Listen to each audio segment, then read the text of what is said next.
प्रणाम बच्चों। आज की कक्षा में आप सभी का स्वागत है। इस नई कक्षा में इस नई साफ सुथरी मस्त पुस्तक के साथ आइए चलिए पढ़ते हैं पाठ 1।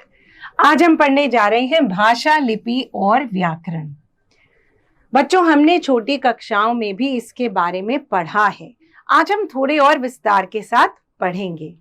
तो बच्चों, सबसे पहले बात करते हैं भाषा की। भाषा क्या है?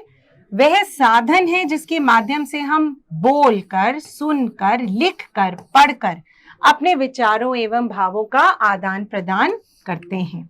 हम जानते हैं कि संसार में अनेक भाषाएं बोली जाती हैं। हिंदी, अंग्रेजी, संस्कृत, चीनी, फ्रेंच, जर्मन, जापानी, उर्दू, अरबी, फारसी आदि। उसके बाद हमारे देश भारत में भी कई भाषाएं बोली जाती हैं। हिंदी, पंजाबी, गुजराती, मराठी, तमिल, तेलुगु, कन्नड़ आदि। अब इन भाषाओं को बोला भी जाता है और इन्हें लिखने का एक ढंग भी होता है। तो भाषा के कितने रूप होते हैं बच्चों? मौखिक भाषा।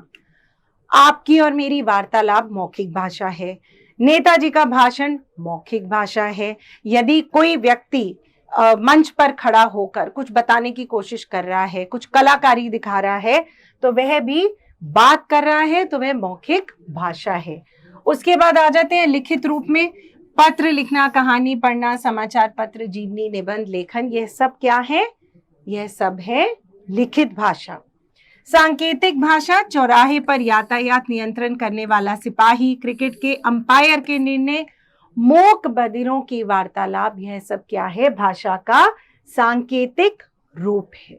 अब भाषा के कुछ अन्य रूप भी होते हैं, आइए एक साथ पढ़ते हैं। राष्ट्रभाषा, देश के अधिकांश लोगों द्वारा बोली और समझी जाने वाली भाषा को राष्ट्रभाषा कहते हैं। हिंदी हमारे देश की राष्ट्रभाषा है क्योंकि यह हमारे देश के अधिकांश भागों में बोली जाती है। मातृभाषा, जो भाषा बालक अपनी मां तथा परिवार के सदस्यों से सीखता है, उसे मातृभाषा कहते हैं। राजभाषा, जिस भाषा का प्रयोग सरकारी कामकाज में आधिकारिक रूप में होता है, उसे राजभाषा कहते हैं। भारत में हिंदी और अंग्रेजी दोनों भाषाओं में सरकारी कामकाज किए जाते हैं।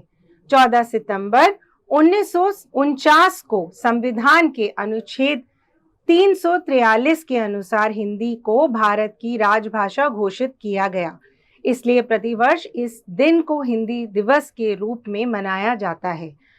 मानक भाषा, भाषा में एक रूपता लाने के लिए विद्वानों और शिक्षाविदों ने भाषा के जिस रूप को मान्यता दी है, उसे मानक भाषा कहते हैं। बोली, यह भाषा का क्षेत्रीय रूप है।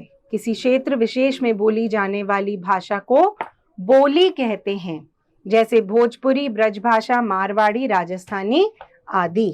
तो बच्चों, अब समझिए कि साहित्य क्या है। साहित्य है जो हमारी भाषा में लिखा गए उपन्यास, साहित्यकारों ने जो कार्य किए हैं, उन सभी का समूह क्या है? साहित्य है। अब आते हैं लिपि में। हमने पहले बात करी थी कि इतनी सारी भाषाओं को बोलने और लिखने का ढंग अलग है। बात करें लिखने के ढंग की, तो जो नियम है, जो शब्दों की बनावट है, वर्णों की बनावट है, वह सब किसके अंतर्गत आती है? लिपि के अंतर्गत। लिखने के ढंग को लिपि कहते हैं। अब हिंदी भाषा लिखी जाती है देवनागरी में, गुजराती देवनागरी, अंग्रेजी रोमन, पंजाबी गुरमुखी, बंगाली बंगला। संस्कृत भी लिखी जाती है देवनागरी में, नेपाली भी देवनागरी में, जर्मन लिखी जाती है रोमन, उर्दू, फारसी, मराठी देवनागरी में।